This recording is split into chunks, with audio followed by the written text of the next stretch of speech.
failure is not fatal and it's not everlasting, and it's whatever you define as failure. Because if I don't succeed at something, I learn something from it. So for me, that's not failure. Failure is if I stop trying.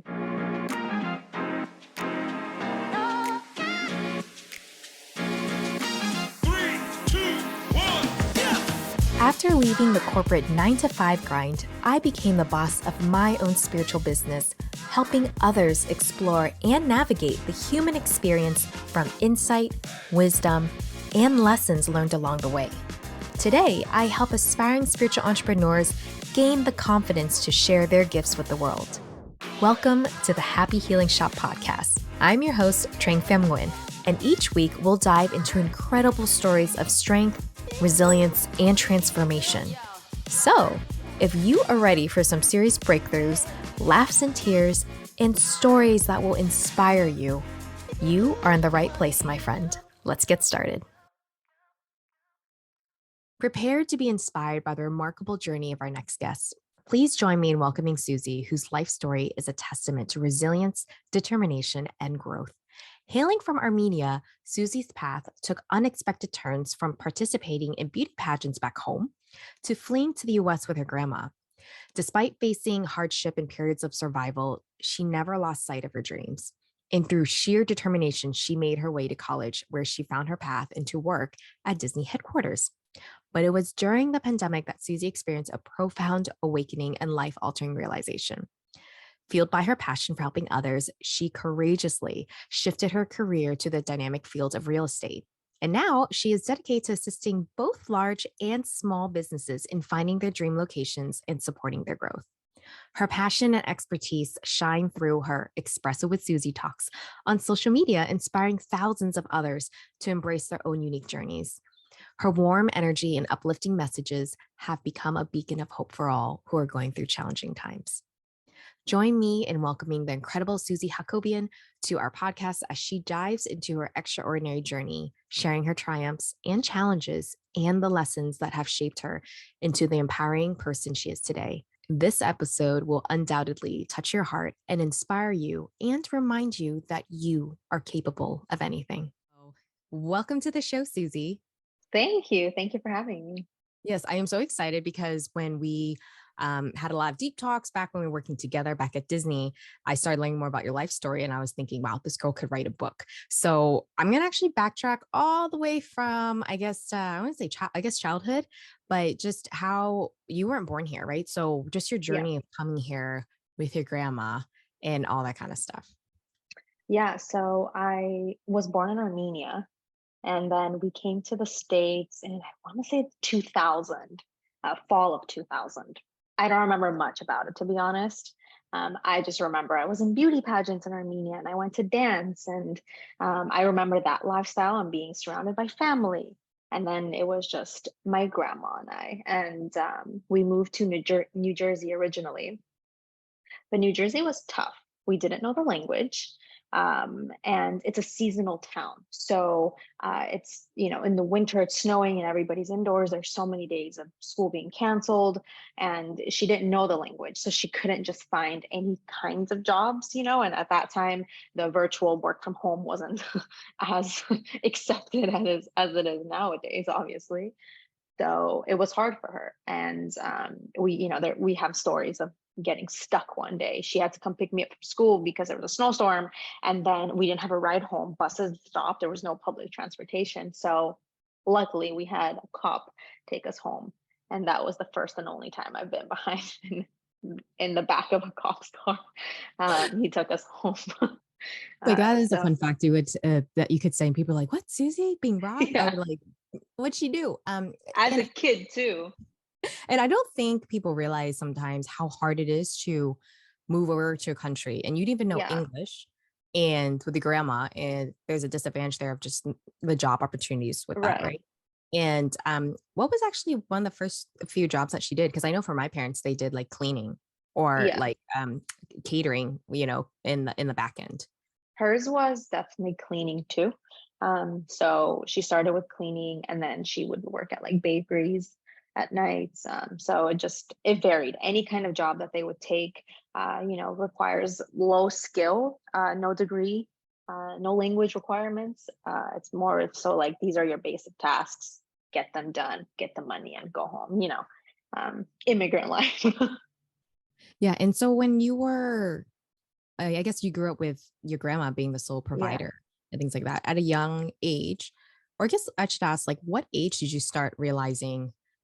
Because I feel like maybe having a childhood experience like this makes you grow up a lot faster, right? Yeah, So for at what sure. age would you say you were aware that this was going on and you were like, okay, I see that my grandma's having not the easiest life. Yeah, I think from the beginning, because she didn't have anyone else to talk to. So she would share everything with me from the good to the bad. I was like the person that she vented to. And I think that helped me mature more quickly because I understood life and hardships and the value of money and time. Those are the two things that I took out of it.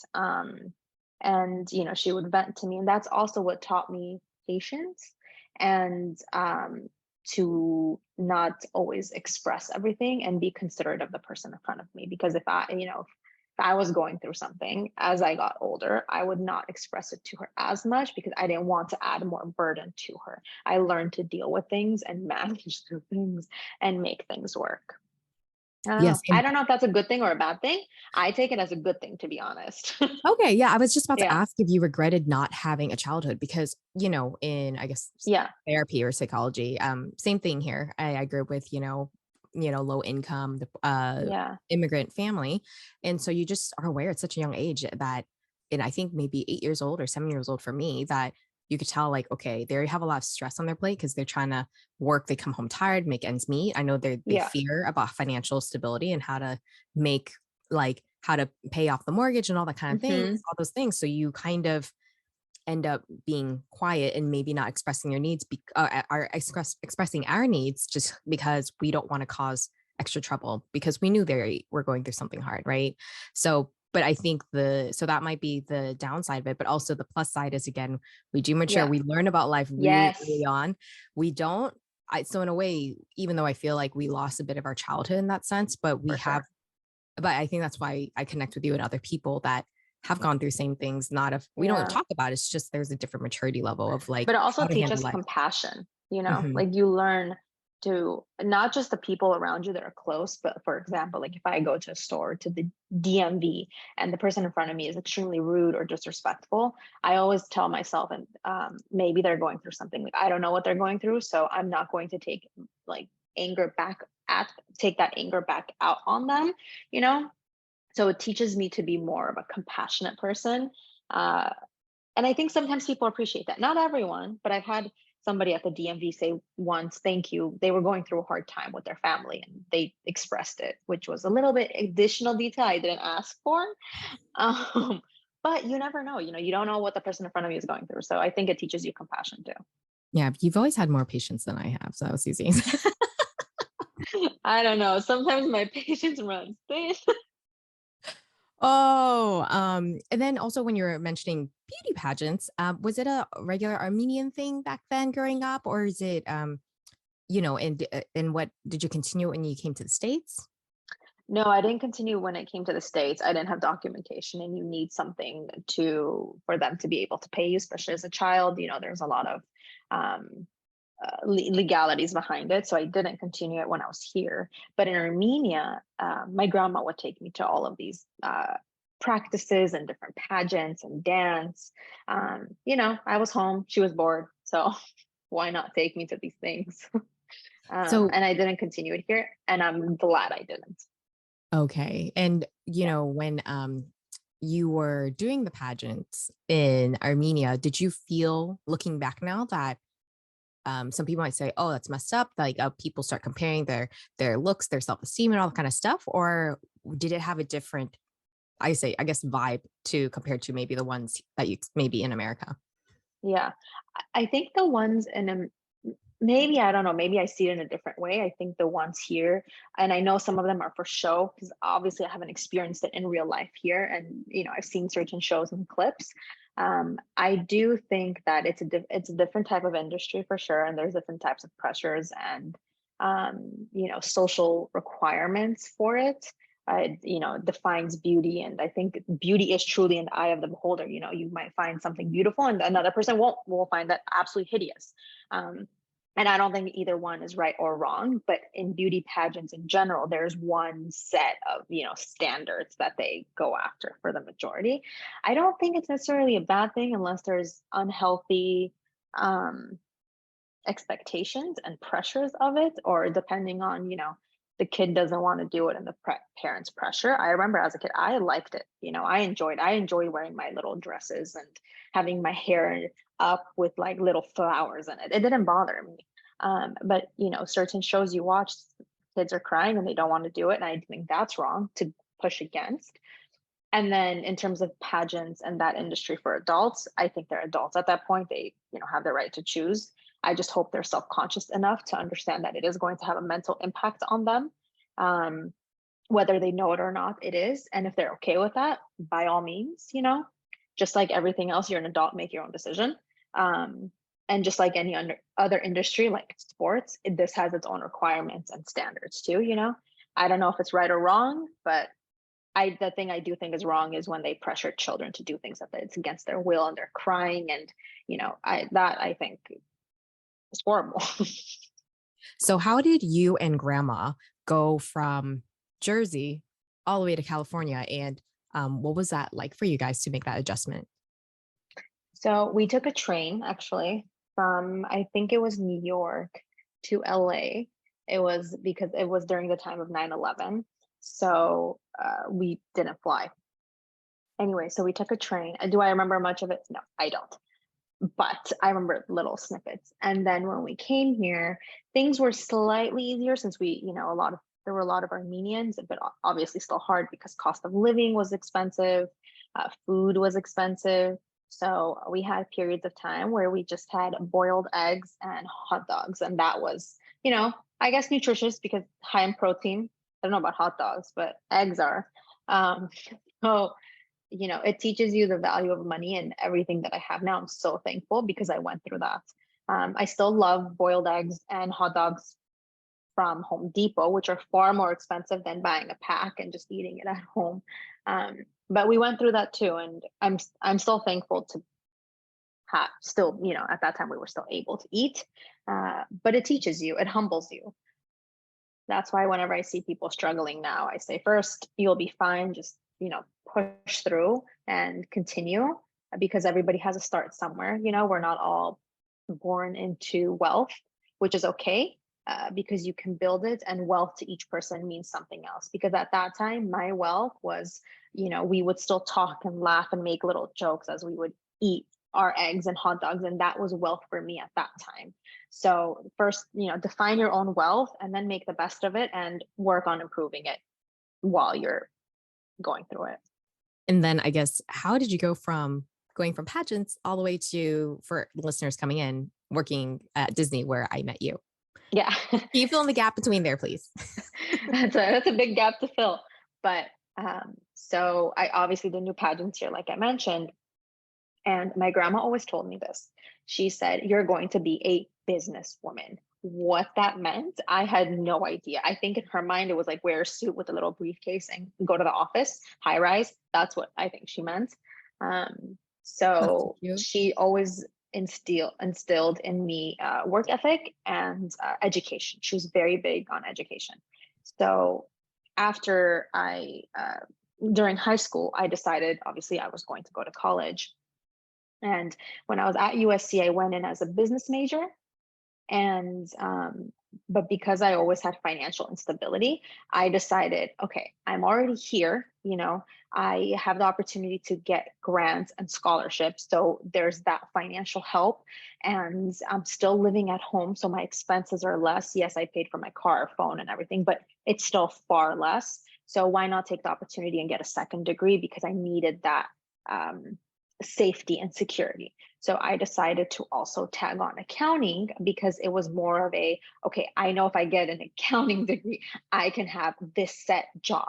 I would always look at jobs and their different pays. And I needed to make sure that with my degree, I can apply for something. Business was so general. I had no idea what I would do.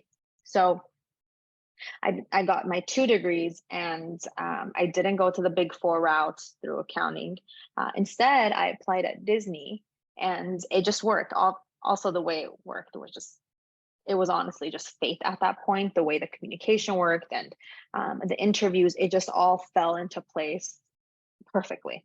So, and when I got the offer, I was so excited, extremely excited. The pay was less than Big Four would offer at that time. But for me, it wasn't so much about the money at that point. It was number one, safety and security. Number two was I was working for a company that at that time was the biggest deal in my life. I was like, Disney makes people's dreams come true. And, The happiest place on earth, fairy right? dust. Yeah. So I was super excited. Um, for those who are listening in, USC is a top private university in LA. So just to give you a background on that, but also the top four are, would you say, the top four accounting firms, like the big, huge four companies that do for like big clients, right? Yeah, they're international companies. Mm-hmm. So how did you know, or was it intuition? Because I know, knowing you, that you have quite a good gut feeling and stuff like that. So how did you know, like, why not the big four? And, whereas Disney, how did you know it was the right one? Or was it really, you were just applying all the time, and when Disney got back to you, you had an inkling, like, this is what I'm going to get?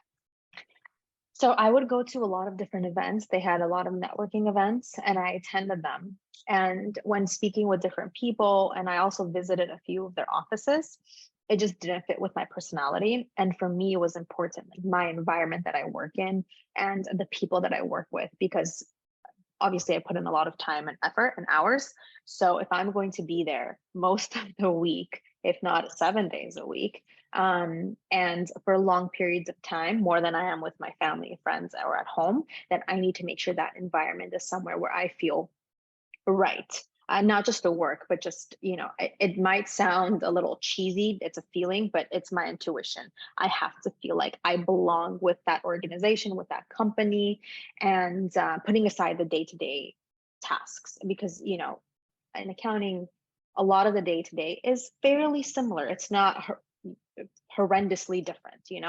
So that was important for me. And it didn't click with me. And at first, a lot of people, when they heard that I wasn't going to one of the big four, there was a lot of opinions and thoughts and little murmurs I can hear, because during the classes, certain professors would go around, well, where are you going? Where are you going? So How did you not let that get to you, in terms of like, oh, you're not working for the big four, but also growing up in like survival mode? You know, how did you prioritize and be okay, especially if it's one of your the big jobs yeah. you're having after college, right? Like, how are you okay with thinking, okay, well, Disney's gonna it pays less, but I'm okay with that because my environment's more important. Like, how were you able to do that, even though you grew up in survival mode? I think for me, my mindset is always like, money is always there, right? Money's going to come and go. I just needed to make sure that I obviously did have money coming in. But other than that, I always thought, if I put in the time and effort, I will not only move up, but I will be able to make more money, whether it's within the salary or a bonus or something in addition to it. And I always thought of it as a stepping stone. And I genuinely at that time didn't care what people around me thought. I heard they were like, oh, how come you're not going? And they have a perception, which is fine, to each their own. They have the right to that. Yeah, I from a very young age, I genuinely stopped caring about what people thought. That is amazing, because that doesn't happen for a lot of people. There's a lot of people that grew up with not so great upbringings and stuff, and so it's difficult because they're still working through that as adults, right? Yeah. So how did your grandma do anything, or like, how did she instill, or how did you learn or have such a good self-esteem at a much younger age? I think it definitely has a huge portion of how she would talk to me, because she would always tell me, you can do anything. It's very simple phrases, but when you constantly hear it, you start believing it. When you believe it, there's nobody's going to say anything. That's one. It's definitely very heavily from her, because she was like, you can do anything. Like, you are the smartest person in your class. You are capable of doing this. You are going to be successful. She never put doubt in me. She never said, well, if you do this, I never grew up with doubt. And then the second thing is, I understood that all of those people that have an opinion, none of them are going to pay my bills. So if I worry about what they're going to say, that's not going to add to me. They're not adding to my mental or emotional growth. They're not adding to my financial growth. Other than that, I don't need any. They have the right to their opinion. They're not adding anything to me, so I won't allow them to take anything away. Wow. That's amazing. Thank Yeah. you. That was such great advice. And that's amazing what your grandma said. It really is just saying Yeah. like, and it wasn't where she fed your ego, where your head started getting too big. It was just really like encouraging you and saying, instead of limiting you, especially when, Yeah. oh, you're going to do this type of work. Did she ever, did you always want to, at a younger age, maybe in college or in your teen years, being like, okay, I'm going to go into finance and accounting? Or did you kind of go like, oh, I want to do the arts, I want to do this? And then I'm assuming your grandma didn't oppose it. Or did you go just thinking of finance? So the one thing I always wanted to be that I didn't was FBI agent. I was like, two things: FBI agent or race car driver. Race car driver, when she heard she had a minor heart attack. So she said absolutely not. So I guess for that sense, she kind of discouraged it, which I understand. And then the other one was FBI agent, because I love to get to the bottom of things. And she never said no, but she said, understand what you would be giving up in your life, family life balance, along with, the dangers of it. So for those, she wasn't the biggest supporter, but she also never said no, or that you can't do it. It was never about my capabilities that she commented on. It was more so about the risks that the job brings that she would put into perception. And it's funny because nowadays, you hear all of these psychologists and mental health specialists talk about how to talk to children. And she had that without anybody training her, or I don't even think she gave it a second thought of, let me say it like this, which I love. It came naturally. Nobody had to teach her, hey, use this language with her to make her such way, I Wow. don't know. Yeah. Yeah. It's I think that's so incredible because, your grandma's, uh, let's say generation, not that this would cover a blanket statement for all generations that are like Yeah, boomers or that level, but the fact that I can see the difference it made in how you were raised 100%. and your self-esteem and how you go far in life and Yeah. whatever you do. And you're not held back by fear or shame, embarrassment, or even what other people think of, because all this time growing up, she was helping guide you in terms of like this Yeah. job, weigh the pros and cons, but Hmm. she didn't exactly tell you what to do. But at the same time, she also didn't put you down. Yeah, exactly. She never put me down. Oh, I should actually Yeah. have her on the show. But I She's didn't so cute. realize that though until later. I didn't overanalyze that too much either. And I didn't understand the value until I started my self-awareness journey of just understanding how I react to things and why. And then that's when I started understanding it. That was in 2018. That's when I was like, wow, like this actually really impacted me. Yeah. So at Disney, that's where we met in finance. Because I joined your team later on. And Yes. yeah, so and then it was great time until fast forward to, I would say, the pandemic. And I know you were definitely one of those people that were first in to the building and you would leave last probably in the building. You would work very, very long hours. Um, so during the pandemic, we got furloughed pretty much. Yes. We're still technically working for Disney, but we were just not, we were employed under them, but we were not being paid and we were working 0 hours because of COVID. So during that pandemic, what were some insights or maybe how did you feel when you were furloughed, but also maybe did you go within and learn anything else or kind of learned lessons or wisdom during that time? I'm actually glad it happened looking back now. At that time, I felt awful. One, I was scared, obviously, because it triggered my financial instabilities. So I was worried about that. That was definitely the first thing that came to my mind. The second realization was I'm just a number. I am just a number, an employee ID at this large corporation, which is fine for them, right? From a business aspect, I get it what they're doing. But I think for me, like I mentioned, I want to work or do something that's larger than that. Even if I'm just one person, I rather do and feel good in what I'm doing and feel important, or like I can add value and I'm appreciated and respected and I give that back, which is exactly how I feel in my current line of field.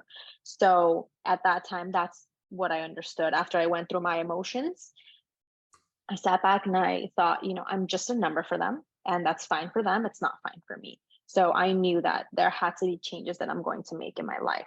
I was, lucky and appreciative enough that they did put me in another position during that time.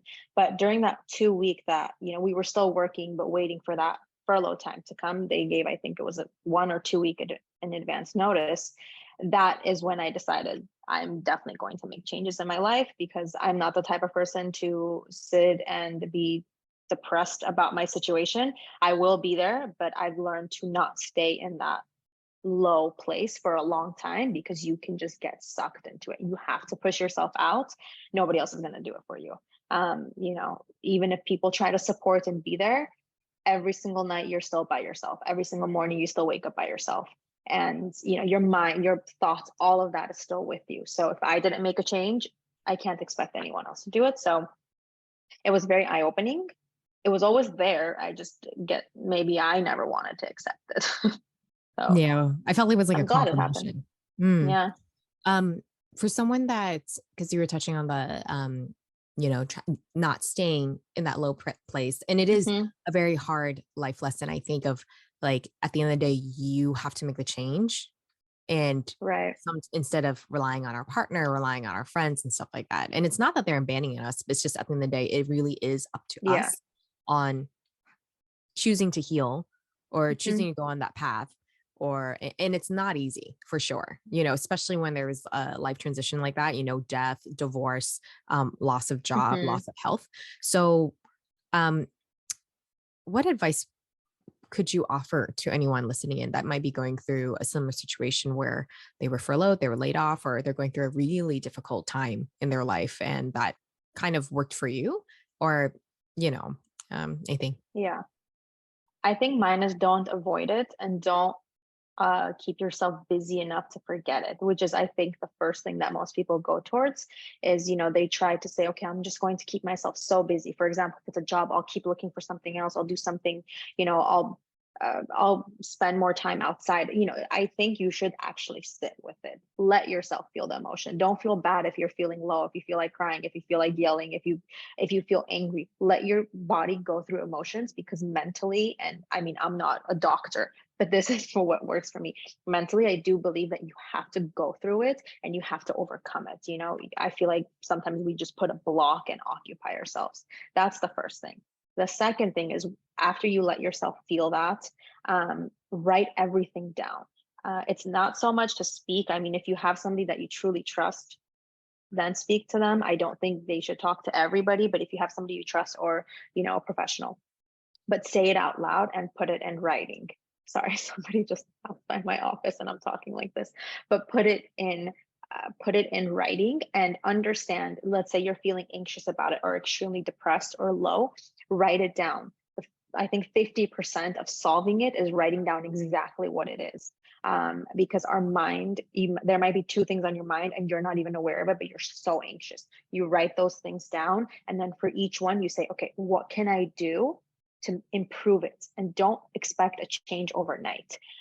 For example, if somebody's unhappy with their body or their health, and you write down a goal, bring down my cholesterol, or bring down my fat percentage on my body. You're not going to have an overnight change. But if you have a plan and you set yourself up for it, and you're realistic, and you take day by day steps, and if you fall off one day, it's fine. It happens. We all do it. Nobody's perfect. But the fact that you recognize it and you pick yourself up, that's what builds strength and character. And you just keep doing it. Keep yourself accountable. I have a little checklist for work, then I have weekly things that I need to get done. And sometimes I don't, but I don't convince myself, well, it's okay, you got busy this week. No, I say, okay, you didn't do it because you didn't make the time for it. And that psychologically will make you feel like you trust yourself more. The more you lie to yourself or make promises to yourself that you don't keep, you don't realize it, but then you lose your trust. So when you are facing a problem, your mind automatically doesn't trust you. So then you're in a constant battle with yourself. And the only way to backtrack that is number one, keep promises to yourself. Number two, be honest with yourself. And number three, just be consistent. You fall off, it's fine. Get back on. There's tomorrow. You wake up, you see sun, keep going. So during the pandemic, I remember that's when TikTok kind of blew up. Yeah. And you created TikTok, and it was really about, I think it was really inspiring and like really, really wanting to help people out and kind of give a Yeah. little boost to their day. And, seeing in the comments and stuff like that. So, and just things like that with what you just said. So what was Yeah. it that made you be like, all right, I'm just gonna start a TikTok account and, spread some happiness to people, instead of Yeah. doing like a TikTok dance? Not that anything's wrong with that, but Yeah. I'm because whenever I'm feeling low or I wasn't in a good place, I would want, like, whenever something would pop up on my screen, even if it was for a few seconds, and that person doesn't know, but it made my day, it added something, it gave me a little courage. Even now, if I'm feeling a little discouraged and I go and scroll on TikTok, the side of TikTok I'm on is like that encouragement that, focus on 6 months on yourself, just yourself, those TikToks. That's the side of TikTok I'm on right now. So like, even if my video helped one person that day, or even for that 10 minutes, it's still something, because I know I appreciated that when I was not at a good place. And sometimes it happens, I'm not always in a good place mentally, but I've learned how to bring myself back, or to give myself time to adjust to it. But I loved it. And then getting the feedback, even if a video got 500 views or 300 views, but a few people respond and, they're like, I really needed this. Or people would be in the messages or slide into the DMs and talk about their life and personal, which, first, that's incredible that you trust me. Two, you have my full trust, and, that will never be broken. But also, it was nice because I know they got it off their chest. Even if I can't do anything for them at that moment, they still got it off their chest and they wrote it down, just like I think you should when there's an issue. yeah, I think that sometimes people don't realize that it can be very cathartic or therapeutic when they Yeah. release all that, even if it's to a stranger, right? Yeah. And it really showed during that time how many people were not in a good mental state, how they Hmm. felt so lonely. The fact that they couldn't talk to a friend or family, but someone they saw on TikTok that inspired Yeah. them. And that's why I think it's just simple day to day, or even a little action like that can really make a little difference in someone's life, Hmm. because, you know, um, just to kind of keep moving on to the next day, to make it to the next day. Yeah. Yeah. So, um, Agreed. how did you, because right now you're in a completely different industry, how can you tell people what you're doing now, and also how you went from pandemic to TikTok Yeah. to that? Because a lot of times it's really scary for people to make a career shift, a career change, because we're so comfortable staying in Yeah. what is familiar with what we know. Yeah. 100%. I know it's definitely a shift from going from financial security at a large corporation to, I mean, TikTok was for fun. And then this, which is, completely up to me. I cannot make money for months or weeks. Um, So I'm now at doing real estate, focusing on commercial. And during the pandemic, I decided, I was going to make a change. And I'm a people person, not so much on the creative side, more on the people and analytical side. So I was like, okay, how do I utilize that, but for myself? Would I love to create a product or something? Sure, but I can't. Not right now. So I decided to go in the service industry. And I love what I do now, doing real estate and working with different people. Sure, different personalities, it gets interesting. I have to maneuver around it. Uh, but it teaches me about myself, my patience, and my ability to adapt to different individuals, one. And then two, I know the value that I can bring to them based off of my background. And I love that because I genuinely want to help people. I do very little residential. Um, and that's because it's more on the emotional side. And I like the heavily analytical side of it. I love commercial. I love helping small businesses. I have so many clients that are small businesses that are either looking to expand or looking to sell and, get something else. It's just seeing their growth in their business is amazing. I got a text from one of my clients yesterday. We secured a location for her first one. She sent me this long text saying how much it meant to her and how excited she was and how this was a dream for her years ago. And now she has her own, like things like that bring me so much joy. It take away from all the stress that it brings in the background that, I don't want my client to see. Obviously, that's why I'm here. But and then you get those texts or those calls or they come to you and it's just, it's amazing. I love it. Yeah, I feel like, Stressful, but I yes. love it. Yeah, when your phone is always blowing up with emails and Yeah. texts and stuff because that's the nature of your work. And I can see it's not for everyone. Definitely can be stressful and anxiety inducing for some people. Yep.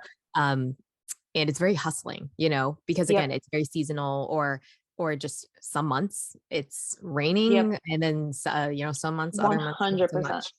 Yeah. And the thing I always got from you is you always bring so much of your heart to the work that you do, especially when people think analytical, it's like, oh, it's just like data and like really not even people things, a people person Hmm. type of things. But in this case, and also what I like is how you brought your past experiences and past skills into what you do today. And I think sometimes, Yeah. especially people, they think, oh, what I don't know what to do with my life. I don't know what my calling is, or I don't know what career to go into, or I don't know what my passion is. Right. But I like to tell people, hey, you really are learning something at every level and you end up taking 100%. it there. Like I never thought I was going to do entrepreneurship. I grew up Yeah. like, hell no. Like everyone in my Asian family does a stable job because it's what you do. Right. It's Well, because look at you now, though. I know, right? So, but it's really, again, like taking those people skills that you Yeah. find, like, for example, I just find it natural to ask people questions and stuff like that. And then translating, however, to like a podcast, Yeah. interviewing people, things like that. Or even like, me, like I was the organizer on the team, right? But like, how do you use that and translate into a different realm?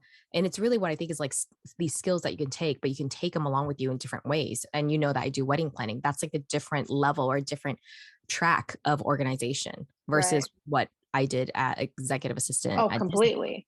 right? But it's still taking the same foundation and bringing it Yes. over.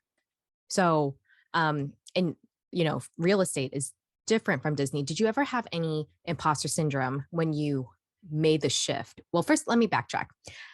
How did you feel going from quitting Disney to take the leap for real estate where each month the money is not, it's up and down? Terrified. But I knew it was right for me whenever I wrote my resignation letter and sent it. I remember the Friday, just like it was yesterday. It was the like of weight off of my shoulders, and it was the most amazing feeling. And I don't regret it at all. I don't regret it. I don't regret working there either because it taught me more about myself and it taught me a lot of skills that I use today. Like you said, help build the foundation further. So I'm very blessed and happy for it.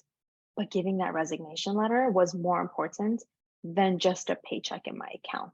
So it was terrifying, but I also believe in myself. So I always thought, if this doesn't work, I'm going to figure it out. I have 2 degrees. I'm not lazy. I know how to get things done whenever I need to. And I think it's more about discipline too. Passion is important. I want to be passionate about what I do. So I wake up happy every morning, but I can be passionate and not have discipline and not get anything done.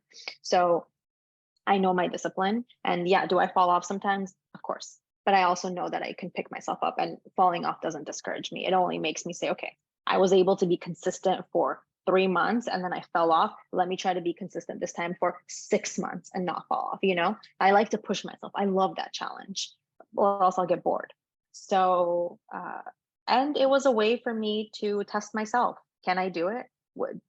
Do I believe in myself as much as I claim to? So, Yeah. So, um, when you shifted over, okay, I guess if someone was going through a similar situation where they go, oh, I don't know if I want to stay here. Do I take the leap? And jump into this whole different industry or just switch into just even a different job, Yeah. what advice would you have for them in terms of knowing if it's the right thing for them Mhm. versus it's actually they're just being desperate? So, two things. One, still be logical and analytical. At the end of the day, don't make emotional decisions, don't make decisions out of your emotions at that moment. And make sure financially you have some sort of plan. So for me, I had my mortgage paid months in advance because I knew that was something that I needed to make sure was paid. So I had my plan in that sense. And then I had a plan. Well, worst comes to worst, I will go be a barista. I know how to make Americano and espresso, but I would figure the rest out. So, I think number one is analytical and not emotional decision. Number two is if you're questioning it, then there's something there. You should look into why you're questioning it and make sure it's not because of influence of outside people. Make sure it's actually what works for you and it's genuinely for you. If so, then weigh your pros and cons, weigh your options and do it. Because if you do all of this process and you see, okay, there's potential here, why not try it? Because in 5, 10, 20 years, or when you're 100 years old and you're on your deathbed, you're going to want to know what if. Don't live with the what ifs. Do it in a calculated manner.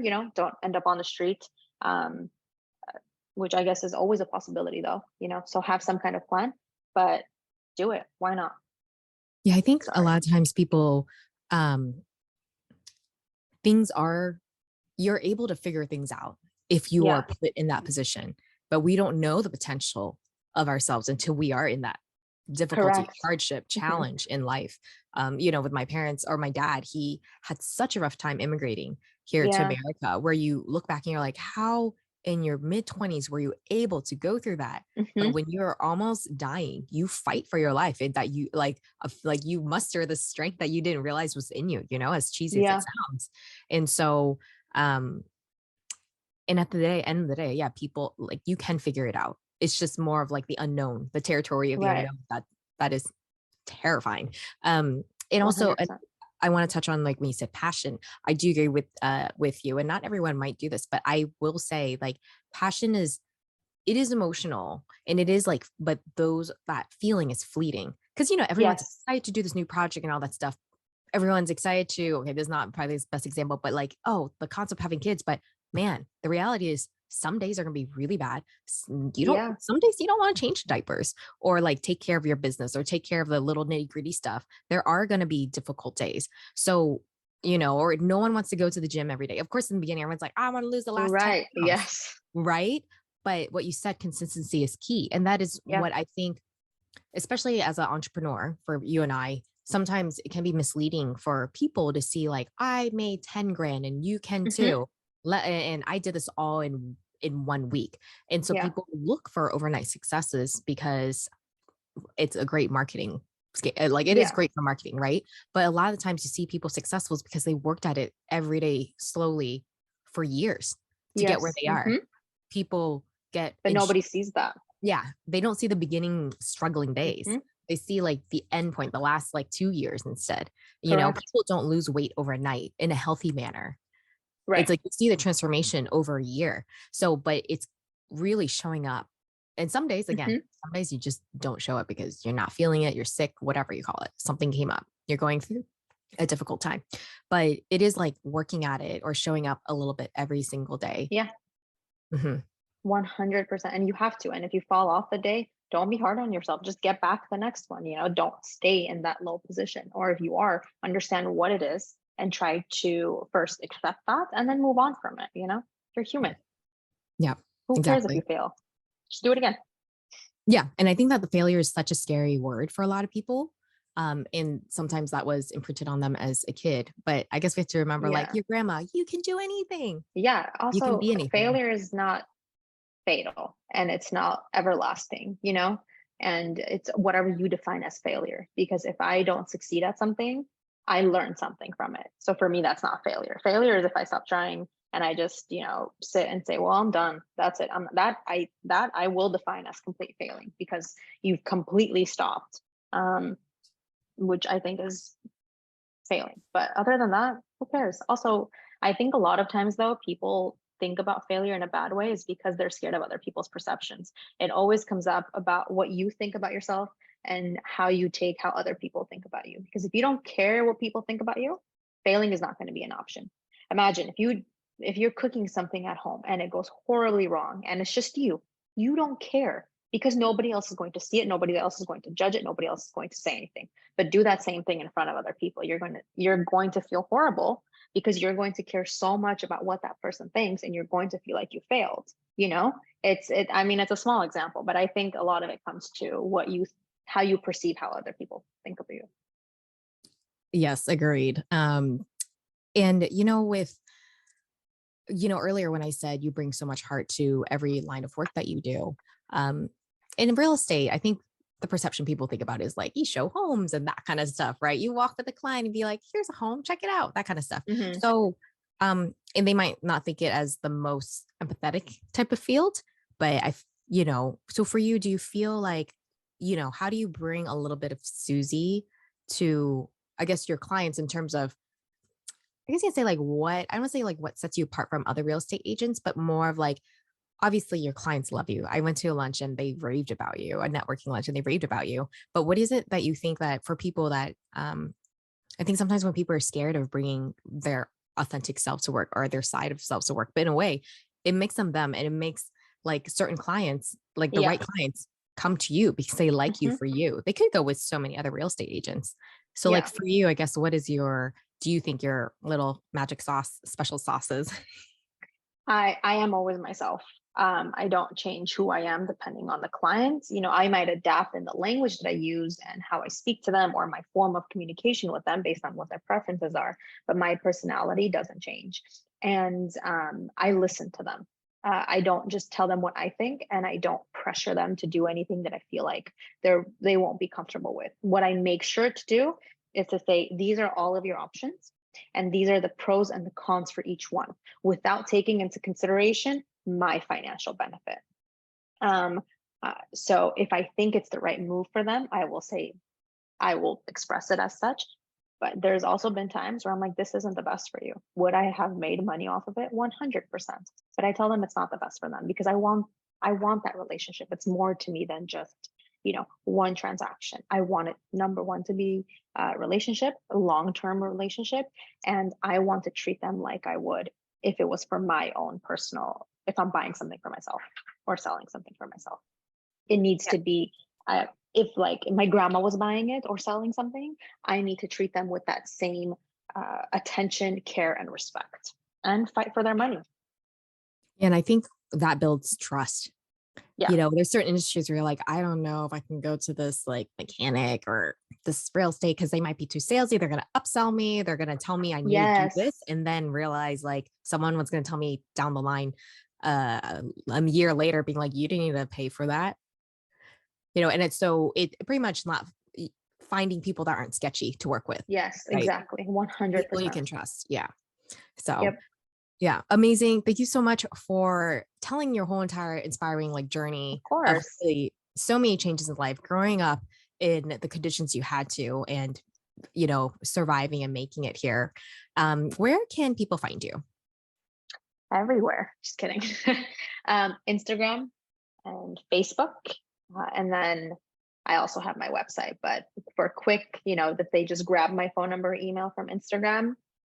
That's the best way. I have one phone number, unfortunately for me, but fortunately for whoever's trying to contact me, and it's always with me. So Instagram, Facebook, and my cell phone.